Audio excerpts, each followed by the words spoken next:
Espionnage volontaire dans tous les domaines. Le contrat de licence d'une télé intelligente indique ce qui suit. Samsung pourrait collecter des commandes vocales.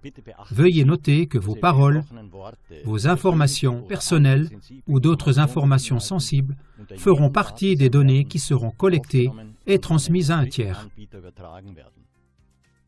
Cette note rappelle le livre d'Orwell, 1984.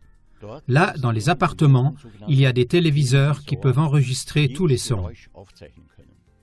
Dans le livre, c'est alors la police de la pensée qui évalue cette surveillance et prend des mesures. Et aujourd'hui, au moins toutes les commandes vocales vers les appareils techniques sont enregistrées et transmises à différents serveurs. Ceci s'applique aux consoles de jeux, aux smartphones, aux haut-parleurs intelligents, aux téléviseurs intelligents et à tous les autres systèmes à commande vocale dans les appareils ménagers, les voitures et l'électronique grand public. Selon l'Express Zeitung, aucun État ni aucune organisation internationale ne serait en mesure de gérer logistiquement et financièrement l'espionnage de la population mondiale avec des appareils d'écoute mobile du type iPhone, Samsung Galaxy ou Amazon Echo, si les consommateurs eux-mêmes ne l'acceptaient pas volontairement. Nous sommes tous visibles en permanence, c'est-à-dire contrôlables, mais nous ne voyons pas ceux qui nous voient. Écrit le sociologue Harald Welzer dans La dictature intelligente, l'attaque contre notre liberté.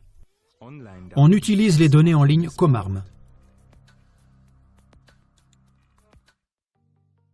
Le scientifique Michal Kosinski étudie des méthodes pour mesurer la personnalité d'une personne.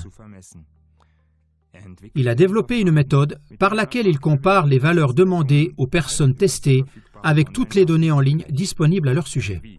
Il a prouvé que 150 likes d'une personne sur Facebook en disent plus que ce qu'en connaît sa propre famille. Il n'est donc pas surprenant qu'en octobre 2018, le chef de la multinationale Apple, Tim Cook, ait souligné que de plus en plus d'entreprises accumulent d'énormes quantités de données. Les informations individuelles apparemment inoffensives sont soigneusement compilées, négociées et vendues. De cette manière, des milliards de dollars changent de main chaque jour. Face à cette problématique, il met en garde contre la croissance d'un complexe industriel piloté par les données et explique « Nos propres informations, depuis notre vie quotidienne jusqu'à des choses extrêmement privées, sont utilisées avec une efficacité militaire comme arme contre nous-mêmes. »